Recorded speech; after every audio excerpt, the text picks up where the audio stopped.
Este contenido fue desarrollado por la Asociación Economía, Sostenibilidad e Interseccionalidad AESI, ONG peruana. A ver, vamos a desglosar esto. Si alguien, digamos, intenta entrar a la fuerza a una casa, hay ruido, hay una ventana rota o una cerradura forzada. Claro, la amenaza es obvia. Exacto. Es tangible y sobre todo viene de afuera hacia adentro. La reacción instintiva es buscar refugio o llamar a las autoridades porque, bueno, el cerebro reconoce la invasión física de inmediato. Es un patrón binario de supervivencia, totalmente. Las amenazas físicas en el mundo real se pueden ver, escuchar y tocar. Sí, sí se sienten. Y el ser humano puede identificar claramente cuándo su perímetro de seguridad ha sido vulnerado. Esa visibilidad otorga una sensación, que a veces es falsa, de control sobre el entorno. Pero el trasladar esa misma lógica a la vida digital, específicamente la que ocurre dentro de nuestros teléfonos celulares, esa puerta blindada deja de existir por completo. Desaparece. Y la amenaza se vuelve completamente invisible y silenciosa. Y, o sea, el aspecto más aterrador de esta dinámica es que el peligro ya está adentro de la sala. Ajá, en el bolsillo. Exacto. Está vibrando en el bolsillo con un nuevo mensaje de WhatsApp que parece súper inofensivo o con una simple llamada entrante de un número desconocido. Es el escenario clásico que, en ciberseguridad definimos como aguas turbias de diagnóstico. Aguas turbias. Sí, básicamente se trata de una invasión donde la víctima es quien, sin saberlo y de manera voluntaria, le abre la puerta al atacante. Le entrega las llaves de sus finanzas, Wow. todo desde la comodidad de su propia pantalla. O sea, la barrera de entrada no se rompe con fuerza bruta, se disuelve mediante engaños. ¡Qué fuerte! Y justo en esta inmersión profunda, el objetivo es enfocar nuestro análisis estrictamente en el auge explosivo de estas estafas digitales. Que están por todos lados. Totalmente. Queremos poner bajo la lupa las modalidades por WhatsApp y llamadas telefónicas. Pero y esto es clave, aterrizando toda la información en el contexto actual del Perú.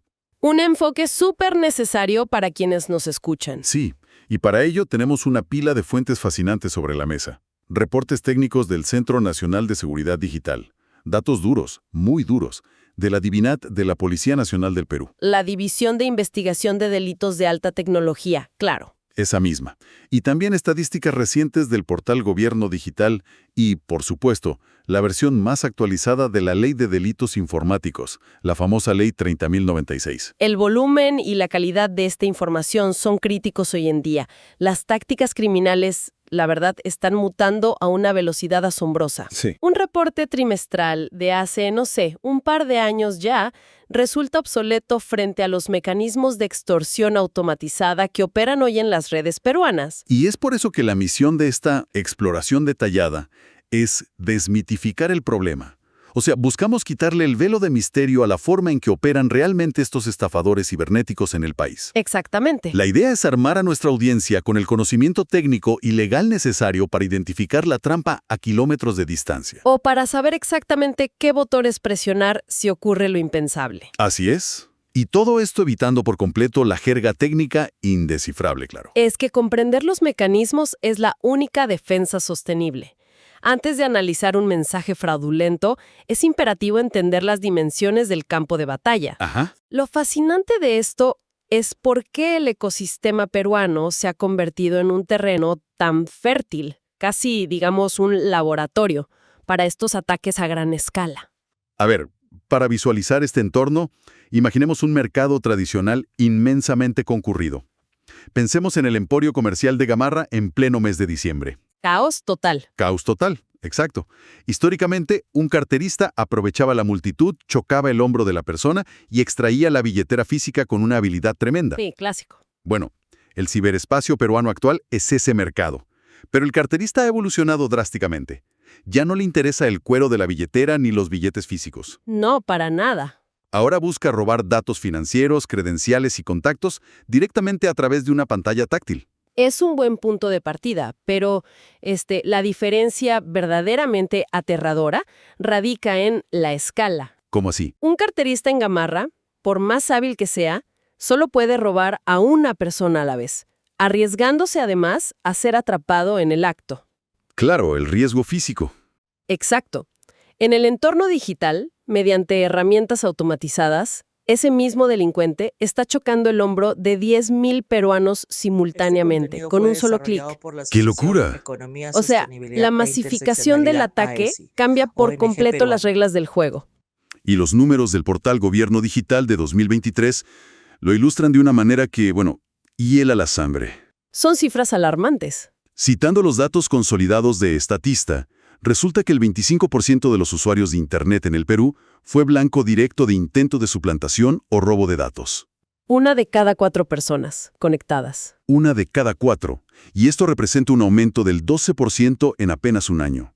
¡Wow! Con estas cifras, no es de extrañar que firmas como Deloitte reporten que el 65% de los peruanos siente una desconfianza profunda, casi crónica, sobre cómo se maneja su información personal en línea. Y es que esa desconfianza no es paranoia, o sea, es una lectura totalmente realista del panorama. Sí, los números están ahí. La rápida inclusión digital en el país ha creado una paradoja estructural muy fuerte. La expansión del Internet móvil trajo beneficios innegables. Claro, pagos con código QR. Exacto, pagos mediante códigos QR, acceso a la banca desde cualquier provincia, inmediatez en los negocios, todo eso. Pero siempre hay un pero. Sí, el problema es que esta adopción masiva se produjo a una velocidad que eclipsó por completo a la alfabetización en ciberseguridad. Totalmente. Quedó una brecha temporal enorme entre tener la tecnología en la mano y saber usarla con recelo, una vulnerabilidad que está siendo explotada de manera sistemática, vamos, casi industrial. Ahora, las fuentes también arrojan un dato que intenta romper un poco con esa narrativa de impunidad total. A ver, Los reportes indican que desde el año 2021, las autoridades peruanas han logrado sentenciar a 624 personas por delitos informáticos. es un número importante. Sí, y el predominio en estas condenas lo tiene el fraude informático. Pero, siendo completamente francos, en un país con más de 30 millones de habitantes y donde ocurren miles de intentos diarios, Sí. 624 sentencias, ¿son realmente un mensaje de disuasión o apenas la punta del iceberg? Definitivamente representan apenas la punta del iceberg, no nos engañemos. Pero, el valor de ese número radica en que establece jurisprudencia. Claro, siente un precedente. Demuestra empíricamente que el rastro digital existe, que no es magia negra y que con los recursos adecuados un atacante anónimo puede ser rastreado, procesado y encarcelado. Lo cual no es poco. No, pero el gran desafío sigue siendo la asimetría de recursos entre los delincuentes, que automatizan sus ataques, y el sistema judicial peruano, que pues debe procesarlos uno por uno. Lo cual nos lleva al núcleo operativo del problema. Si procesarlos es tan difícil, el escudo principal debe ser evitar que la estafa se consuma en primer lugar. Exacto, la prevención. Y los reportes de la Divindad son clarísimos al señalar que el ciberdelincuente moderno rara vez intenta hackear los sistemas de seguridad de un banco de manera directa. Eso es carísimo y súper complejo. Claro, requiere conocimientos de programación avanzadísimos y toma meses. En su lugar, atacan el eslabón más débil, ¿no? La mente humana. Así es. El término técnico es ingeniería social, que es esencialmente el arte de la manipulación psicológica aplicada al fraude. Manipulación pura y dura. Hackear un servidor bancario protegido con encriptación de grado militar es casi imposible, pero enviar un mensaje urgente que genere pánico o ambición en un cliente... Para que entregue la clave voluntariamente. Exacto. Eso es extremadamente barato y estadísticamente muy rentable. Es que el phishing tradicional por correo electrónico, ese donde, no sé, un príncipe lejano pedía ayuda económica, ya parece casi prehistórico. Totalmente obsoleto. Lo que la policía está viendo ahora es una evolución hiperteledirigida. Ya no envían mensajes genéricos, o sea, usan datos filtrados previamente. Sí, te estudian. Por ejemplo, en las estafas por WhatsApp, la narrativa principal que ha inundado los teléfonos en Perú son las supuestas ofertas de empleo irresistibles. Uf, ese es un clásico moderno. Prometen ingresos altos, trabajo remoto de unas pocas horas al día y se presentan como agencias de reclutamiento globales muy formales. Y el mecanismo detrás de esa estafa de empleo es, bueno, un embudo de manipulación brillante y a la vez perverso. ¿Por qué brillante? Porque no piden dinero de inmediato. Saben que eso activaría las alarmas de la víctima. Al principio ofrecen pequeñas tareas, como dar un like a un video en una plataforma conocida. Suena inofensivo. Y proceden a pagar Este sumas contenido fue reales desarrollado y por la pequeñas, Asociación digamos Economía, 10 o 20 Sostenibilidad e soles, Interseccionalidad directamente a AESI, la cuenta de la ONG persona. peruana. Ah, o sea que la persona ve plata real ingresando. Exacto. Esto genera un golpe de dopamina y establece una falsa confianza enorme. Una vez que la víctima cree que el sistema es legítimo, ahí viene el golpe. Te piden invertir. Se le pide invertir una cantidad mayor, digamos 500 soles, para acceder a tareas VIP con muchísimo mayor retorno. Y bueno, ahí es donde desaparecen con el dinero. Es una pirámide digital diseñada milimétricamente para exprimir la confianza. Otro formato clásico que ha escalado brutalmente es la asistencia técnica falsa mediante llamadas. El famoso phishing. Ajá, el phishing. Pero aquí hay que explicar el cómo. ¿Cómo es posible que una persona reciba una llamada, mire la pantalla de su celular y el identificador muestre exactamente el nombre y número oficial de su banco o de su operadora? La respuesta tecnológica se llama suplantación de identidad de llamadas o spoofing en inglés. Spoofing. Los delincuentes utilizan servicios de telefonía por Internet, el famoso VoIP, que les permiten modificar los metadatos de la llamada saliente. O sea, disfrazan el número. Exactamente. Alteran la información para que la red telefónica peruana transmita el nombre del banco legítimo. El teléfono de la víctima recibe la señal, la compara con su base de datos o con Google y muestra el logo del banco. ¡Qué locura! Esto desarma por completo la primera línea de defensa mental, que es, pues, el escepticismo sobre quién diablos está llamando. Y una vez que la víctima contesta confiada, del otro lado hay una voz sumamente profesional que informa sobre un supuesto movimiento extraño en las cuentas. Generan pánico. El falso operador ofrece ayuda inmediata y convence a la persona de instalar una aplicación de soporte remoto desde la tienda oficial para verificar el problema. Y en el instante en que esa aplicación se instala y se otorgan los permisos, Se acabó. la pantalla del teléfono, los códigos por SMS, las contraseñas guardadas, todo pasa a estar bajo el control del criminal. Absolutamente todo.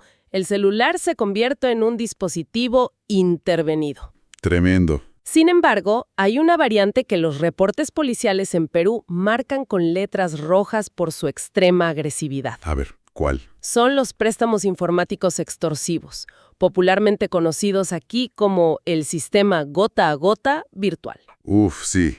Esas son las famosas aplicaciones que se anuncian masivamente en redes sociales prometiendo dinero rápido. Sin evaluación crediticia. Claro, sin evaluación en centrales de riesgo y con desembolsos supuestamente en minutos. Para cualquiera que necesite liquidez de emergencia, suena un milagro. Es un espejismo. El problema técnico empieza en el botón de instalación. Al descargar la aplicación, esta exige permisos que, francamente, no tienen nada que ver con finanzas. Para nada. Piden acceso irrestricto a la lista de contactos, a la galería de fotos, al micrófono y hasta la ubicación GPS en tiempo real. Y el usuario, motivado puramente por la urgencia de obtener el dinero, simplemente acepta todos los términos sin leer. Es un reflejo. Sí, acepto.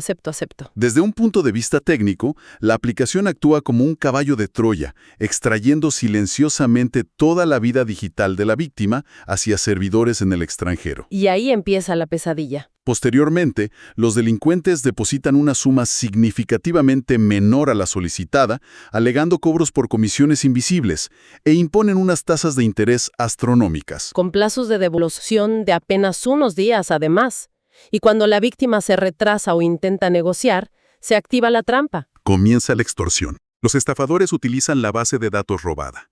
Toman fotografías personales, las manipulan para crear imágenes denigrantes o falsos perfiles de búsqueda por delitos. ¡Qué nivel de maldad! Y comienzan a enviarlas masivamente a los padres, jefes y amigos de la víctima, cuyos números extrajeron de la agenda. Destruyen la reputación de la persona para obligarla a pagar montos inflados de manera indefinida. Es devastador. Pero frente a esto surge una interrogante muy dura. Si estas aplicaciones son tan abusivas y las ofertas tan irreales, ¿por qué la gente sigue cayendo? O sea, si piden accesos tan invasivos, ¿cómo es posible que miles sigan entregando sus datos? Si conectamos esto con el panorama general, la respuesta requiere entender lo que llamamos el secuestro de la amígdala cerebral. El secuestro de la amígdala. Sí, los estafadores son auténticos arquitectos de crisis. No apelan a la lógica de la víctima, atacan directamente su necesidad económica. La desesperación. Exacto. Cuando una persona enfrenta una deuda inminente, un familiar enfermo o simplemente la falta de dinero para comida, el cerebro entra en un estado fisiológico de alerta máxima. Modo supervivencia. La amígdala toma el control y el córtex prefrontal, que es, digamos, la parte lógica que evalúa los riesgos a largo plazo, literalmente se apaga. ¡Wow! En ese estado de desesperación, cualquier promesa de alivio inmediato sobrepasa cualquier bandera roja sobre privacidad. No es falta de inteligencia, de verdad es la explotación clínica de la vulnerabilidad humana. Claro, la desesperación apaga el raciocinio y ellos lo saben perfectamente. Así es. Y aquí es donde la cosa se pone realmente interesante. Porque frente a esta sofisticación criminal que combina manipulación neurobiológica y vacíos tecnológicos, es necesario mirar qué herramientas tiene el país para defenderse. Exactamente, el marco legal. Y el marco legal en el Perú ha tenido que sufrir una metamorfosis inmensa. O sea, hace poco más de una década, la idea de ir a prisión por hostigar a alguien a través de los contactos de su celular era materia de ciencia ficción. Totalmente. El derecho siempre corre una maratón detrás de la tecnología, siempre tratando de alcanzarla. Sí, siempre un paso atrás. Pero el marco normativo actual, condensado en la Ley de Delitos Informáticos, la famosa Ley 30936, refleja un esfuerzo real por tipificar estas conductas modernas. Claro, repasando los datos legales, el artículo 8 aborda específicamente el fraude informático. Y ojo, estipula penas de privación de la libertad que van de los 4 a los 8 años. Son penas serias. Y un punto que resalta la norma es un agravante severo. La pena escala hasta los 10 años de prisión si el fraude informático recae sobre fondos de programas de apoyo social del Estado. Y ese agravante no es casualidad, ¿eh? Durante épocas de crisis, cuando el Estado emite bonos de apoyo para las poblaciones en pobreza extrema, los cibercriminales dirigen todas sus herramientas para desviar esos fondos. Miserables. Castigar este acto con hasta 10 años reconoce algo vital, que robar un fondo social mediante una computadora tiene el mismo impacto devastador que saquear víveres destinados a una emergencia en la vida real. ¡Qué buen punto! Luego, el artículo 9 clasifica la suplantación de identidad, sancionando la creación de perfiles falsos para cometer fraudes con penas de 3 a 5 años. Ajá. Pero, a ver, quiero cuestionar un poco la aplicabilidad de esto. Veo estas penas, veo artículos robustos en el papel, pero considerando que los criminales operan detrás de pantallas falsas, servidores ocultos en el extranjero y números prepagos sin registro. Sí, la impunidad percibida. Claro. ¿Qué tan realista es que un fiscal logre una condena de 15 años contra un fantasma? Parece papel mojado. Esa es la crítica estructural más común y válida hacia la legislación cibernética en cualquier parte del mundo. O sea, ¿de qué sirve la pena si no hay a quien aplicarla? Exactamente. Pero precisamente por eso, el Estado peruano introdujo el artículo 9A. Este artículo no castiga la estafa en sí, sino la infraestructura que la hace posible. Ah, interesante. Sanciona con 4 a 8 años de cárcel a quienes activen tarjetas SIM o líneas móviles sin el consentimiento del titular. Ese es un punto de quiebre importantísimo. Porque para operar los ataques masivos por WhatsApp o llamadas de extorsión, las bandas criminales necesitan miles de números telefónicos limpios. Exacto, eso materia prima. Y para obtenerlos acuden a mercados negros, donde activan chips usando huellas dactilares clonadas en silicona pertenecientes a ciudadanos inocentes. Es un negocio gigantesco. Al criminalizar fuertemente esta activación fraudulenta, la ley ataca directamente a la cadena de suministro logístico de las mafias. Se busca cortarles el oxígeno operativo. Y siguiendo con esa evolución legal, la joya de la corona en esta actualización es el artículo 8A. A ver. Está redactado exclusivamente para combatir el fenómeno de los préstamos extorsivos, del gota a gota virtual. Ah, qué bien que esté tipificado. Castiga la inducción a aceptar dinero simulando un préstamo mediante plataformas digitales con el fin de obtener ventajas indebidas. Y ojo, las penas bases son durísimas, de 10 a 15 años de prisión. Y el detalle legal fascinante es que esa pena puede dispararse hasta los 25 años de cárcel si confluyen factores como el uso de amenazas graves, Que siempre las usan. o si la víctima pertenece a un grupo vulnerable, o si se comprueba que la organización criminal tiene alcances transnacionales. 25 años, o sea, es una condena que tradicionalmente se reserva para homicidios calificados o terrorismo en el Perú. Lo que demuestra una comprensión súper profunda por parte del sistema de justicia. Totalmente. La destrucción psicológica, el acoso sistemático a familiares y la ruina financiera que provocan estas redes de extorsión digital equivalen a la violencia extrema del crimen organizado físico. O sea, el daño a la sociedad es idéntico. Detener el daño es prioritario, claro. Pero a pesar de estas penas draconianas, los ataques ocurren a cada segundo. Las leyes previenen a largo plazo, pero la emergencia es, digamos, inmediata. Sí, el momento crítico. Si una persona cae en la trampa, si entrega el código por error o instala la aplicación maliciosa, ¿cuál es el protocolo clínico, el paso a paso que las autoridades en el Perú exigen seguir? Frente a una brecha de seguridad confirmada, el tiempo se mide en segundos, no en horas. El paso 1 es la contención del daño financiero. Cortar el flujo. Hay que alertar a las entidades bancarias de inmediato para bloquear todas las tarjetas y canales digitales. Y para evitar la frustración de pasar, 40 minutos en la línea de atención al cliente escuchando musiquita de espera. ¿Qué es lo peor? Las fuentes destacan un recurso vital, que es la línea de emergencia 1820. La línea 1820. Un esfuerzo conjunto en el país que centraliza la ayuda. Su mecanismo es muy eficiente. Es un número corto y gratuito que funciona como un conducto directo entre el ciudadano y el sistema financiero peruano. Ah, va directo al grano. Al llamar, se salta todos esos menús de ventas o consultas generales y conecta a la víctima directamente con los protocolos de bloqueo de emergencia de su banco. Súper útil. Desactiva el acceso a los fondos antes de que puedan ser transferidos a cuentas en el extranjero. Ahora, digamos que la hemorragia de dinero está detenida, pero el delincuente sigue operando impunemente desde las sombras. El problema real que enfrentan las autoridades es que sin un reporte formal, estos criminales simplemente desechan el chip telefónico y, continúan con la siguiente víctima. Exacto, no pasa nada. Por eso el paso 2 es ineludible. Hay que presentar la denuncia oficial. No sirve de nada quejarse amargamente en redes sociales. Hay que acudir a la justicia formal en cualquier comisaría del país o, idealmente, contactar a los especialistas de la divindad. Que, por suerte, la divindad ha descentralizado bastante sus canales para recibir esta información vital. ¿Cuáles son las vías? Cualquier ciudadano puede llamar a la línea gratuita 11818. Marcará el teléfono fijo en Lima, que es el 01-431-8898. Ajá. O enviar un reporte detallado al correo oficial divindat.dpcipe@policia.gov.p, o si prefieren acudir presencialmente al 9º piso de la DIRINCRI en la Avenida España en el Cercado de Lima. Y es justamente en este punto donde llegamos al paso 3, que según los reportes policiales es donde ocurre el error más catastrófico por parte de las víctimas. El más común, lamentablemente. La instrucción es categórica. Conservar las pruebas. Se debe evitar a toda costa eliminar las conversaciones de WhatsApp, los correos electrónicos o los registros de llamadas. Es fundamental. Entonces, ¿qué significa todo esto al final? Porque es instintivo querer borrar la evidencia de una humillación, ¿no? Pero hacer eso destruye la investigación. Es como si el dueño de una casa se pusiera a barrer, limpiar y desinfectar a fondo cada rincón de su sala justo después de sufrir un robo armado minutos antes de que llegue el equipo de peritos de la policía. Esa analogía forense es impecable. En el mundo digital, esos mensajes de WhatsApp o SMS no son solo texto.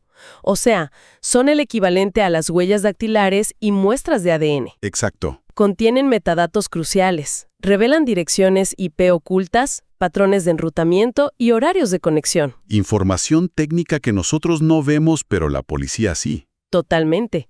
Los analistas de la divindad necesitan desesperadamente esos datos para reconstruir la red delictiva, identificar servidores y eventualmente solicitar el allanamiento de un centro de operaciones. Claro. Quien borra el chat básicamente borra el mapa que lleva a los culpables. A ver, recapitulemos todo este arsenal de información, porque el nivel de detalle abordado para quienes nos escuchan es crucial.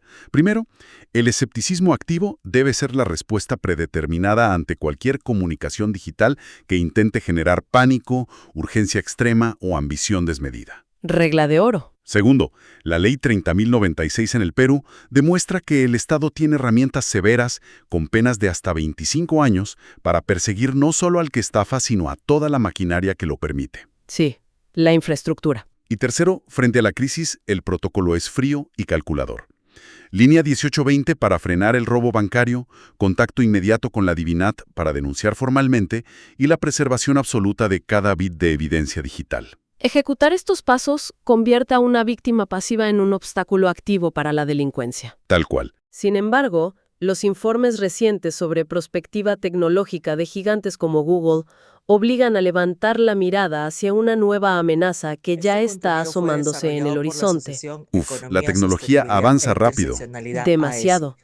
Se ha hablado de dudar de números desconocidos o de voces supuestamente corporativas. No, pero la inteligencia artificial generativa está introduciendo los deepfakes de audio y video en las estafas cotidianas. Un salto cualitativo en la suplantación, lo cual plantea un escenario que requiere profunda reflexión técnica y social.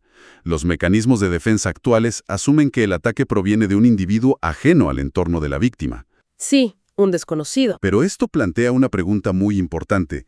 ¿Qué sucederá cuando esa llamada urgente solicitando dinero en medio de la madrugada no provenga de un supuesto gerente de banco, sino que tenga el tono de voz idéntico, la misma cadencia, las pausas y el vocabulario exacto de un hijo, una madre o un hermano? ¿Generado en tiempo real por un algoritmo? Exacto, un algoritmo entrenado con audios extraídos de sus propias redes sociales. Es escalofriante. Y esa es la frontera hacia la que avanza el fraude cibernético. Requerirá una adaptación sin precedentes en la forma en que los seres humanos validan la identidad de sus propios círculos íntimos a través de canales digitales. ¿Vamos a tener que crear contraseñas familiares o algo así? O sea, las leyes deberán expandirse para contemplar el robo de características biométricas sintéticas y la educación en seguridad deberá ser muchísimo más sofisticada. Queda claro que la amenaza silenciosa que habita en los dispositivos móviles está a punto de volverse aún más persuasiva, adoptando rostros y voces familiares. La comprensión de los mecanismos detrás de cada estafa, la adopción de una desconfianza saludable y el conocimiento de las rutas de denuncia son los escudos más robustos disponibles en la actualidad.